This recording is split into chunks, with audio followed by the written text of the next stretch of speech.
क्या तुम लोग को लगता है कि ये बंडल रेयर है? भाई मुझे लगता है अभी ये बच्चे ही हो। देखो ये बंडल ना,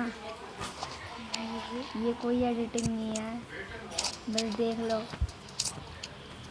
ये मेरे पास है, अगर डिलीट नहीं होता ना तो भाई ये देखो बे यार, ये देखो क्रेट में, देखो बंडल क्रेट में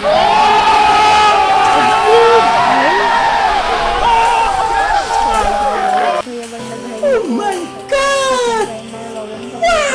पता चला भाई मेरे पास 2 डायमंड रॉयल वाउचर थे, तो मैंने सोचा भाई स्पिन करता हूँ। उससे पहले मुझे याद है एडम चचा को लेना है। एडम चचा को लिए हम, पहली स्पिन में फ़ोन फ्रीज हो गया भाई, लोड होने लगी स्क्रीन भाई, मेरा दिल धड़क गया भाई, क्या हो गया फिर कॉन्ग्रेचुलेशन।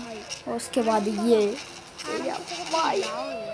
भाई बहुत सही हटाया, पेट को हटाया, इसलिए नहीं कि भाई मेरे पास है भाई, पहली स्पिन भी लगता है मेरे को।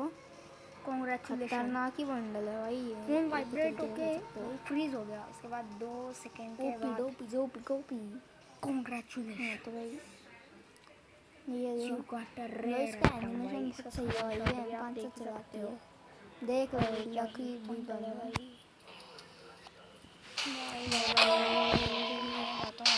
अपलोड करने तो भाई सब्सक्राइब कर दो यार, कर दो यार।